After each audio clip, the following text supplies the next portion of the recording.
Greetings and salutations, folks, and welcome once again, as always, to another helping of Mr H's Hot Pot.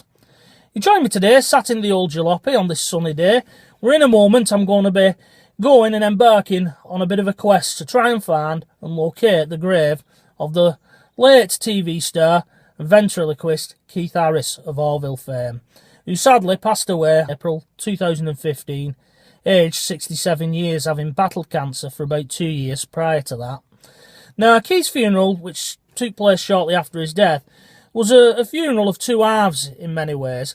The first part was a public ceremony which was held at the Sacred Heart Roman Catholic Church on Talbot Road, smack in the centre of Blackpool, not far away from the Central Pier, where everyone, including the public, was invited to come and pay their respects and celebrate the life of Keith Harris, alongside showbiz names such as the Nolan sisters, the comedian Jimmy Cricket, the actor Ken Morley, who played Reg Holdsworth in Coronation Street, if you can remember that far back, and Bobby Crush, who wrote that famous song, I Wish I Could Fly, for Keith Harris and Orville back in the 1980s.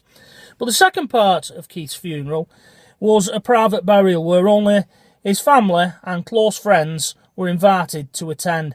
And it's because of this, whether it was by design or default, that the location of Keith Harris's final resting place has remained a mystery ever since, as there's currently nothing out there on the internet to the whereabouts and the location of Keith Harris's grave. However, after doing a bit of online research on and off over the months, especially during lockdown, I'm picking up the breadcrumbs and filling in a few blanks and making a few educated guesses. I think, Hot Potters, that I've located the cemetery that Keith Harris is buried in, and that's where we're going to be visiting today. Now, out of respect for his family and erring on the side of caution, because I have no idea whether Keith Harris's family want the location of Keith to be made public, I'm not going to be revealing the location in this video. So please don't believe in comments below asking where he's buried and things like that, as I'm not going to answer them, like I said, out of respect for his family, because I don't know their wishes. Likewise, if you already know where Keith is buried, or you recognise something in the background of the video that I'll be making, please be like Dad, as they used to say, and keep mum. In other words, keep that information to yourself. So, with that said, and without further ado, I'm now going to jump on the M6 and then onto the old M55 and head on up to Blackpool. So join me in a short while when we get to Blackpool, and hopefully we find the grave of Keith Harris.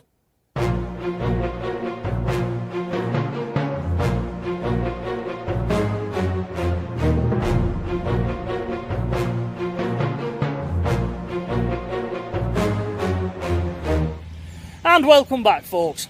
I'm now in a cemetery somewhere in Blackpool, and the cemetery that I believe Keith Harris is buried in.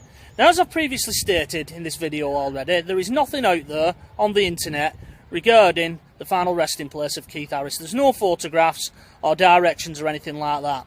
So I'm having to do my own legwork on this one, Hot Potters. Normally, I would go on a website such as findagrave.com and all the information would be there for me, so I'd know where I'm going before I've even set out. But in this one, I'm having to do my own legwork, as I say. And as such, this video can now go one of three ways. Either, one, I find the grave without too many problems, hopefully. Two, I'm in the correct cemetery, but the grave is unmarked, which would be sad on a number of levels. Or three, I'm totally in the wrong cemetery, and this video at this point will have been a waste of time. But what I'm going to now do is I'm going to now methodically work my way through this cemetery. I'm going to walk along all the rows of graves until hopefully I find the final resting place of Keith Harris. Now, for anybody out there who's watched that film, The Good, the Bad and the Ugly, starring Clint Eastwood and Eli Wallach, you'll probably remember an iconic scene towards the end of the film where Eli Wallach is literally running around a cemetery looking for a particular grave. Well, I'm not going to be running around this cemetery, but I am going to methodically work my way through this cemetery like Eli Wallach did in that film. I will be able to disregard some of the older gravestones, such as the ones behind me, because I can't see Keith being buried in an older grave, but you never know. So I'm going to leave you now for a while, and I'm going to look for the grave of Keith Harris, and hopefully you'll be able to join me when I've found it, and we'll be able to pay our respects to the man. And here it is, folks, I managed to find it for you.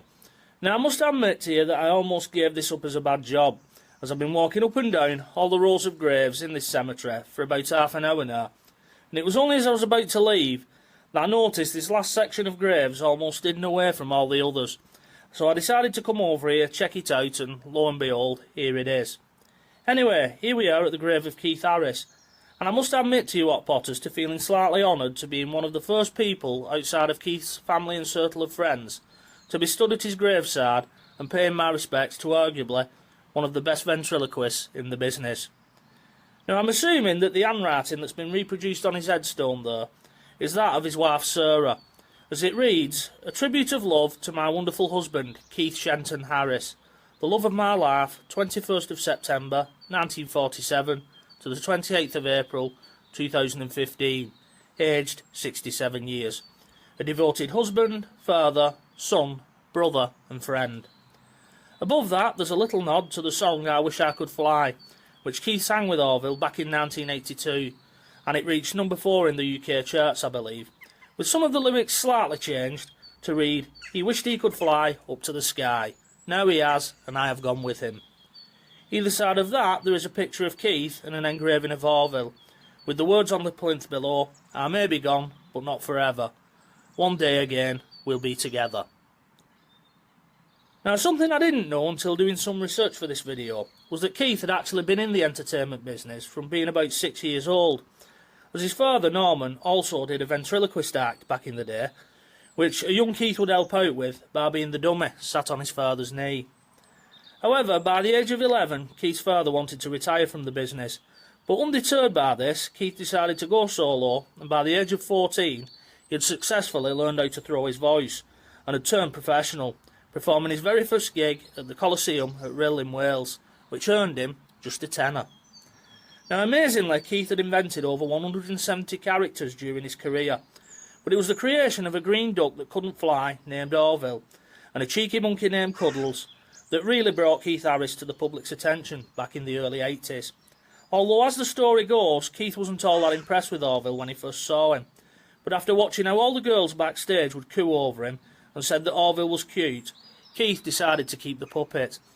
And this turned out to be a wise decision, as it ended up making Keith Harris a household name, as the public also fell in love with Orville, the sad little duck who couldn't fly, and by 1982 he had his own successful TV show which ran on television until 1990, which is testament that Britain really loves a loser, doesn't it?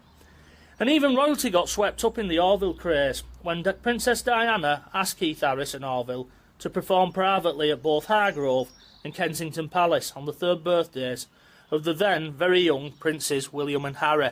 And you can't get a better endorsement than royalty, really, can you, Hot Potters? But by 1990, TV executives were looking towards alternative entertainers to boost their viewing figures.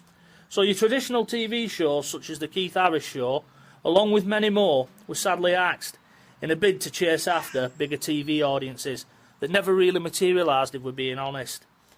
Now, after his TV show ended, Keith returned back to the club circuit, and he also appeared in pantomime, many of them here in Blackpool, and some of which he had written himself.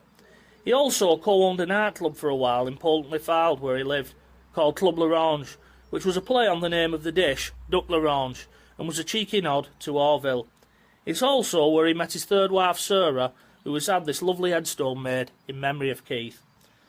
Now, before I whip the camera around and wrap this video up, there's one internet rumour regarding Keith Harris's grave that I'd like to share with you that kept coming up time and time again when I was doing research for this video, and that is that Keith Harris is actually buried with Orville.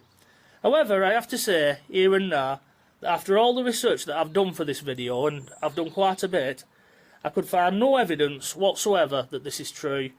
And in an interview with one of the national newspapers, The Mirror I think it was, I read online that his daughter, Kitty Harris, stated that Orville still lives with them at the family home, which would seem to debunk this myth.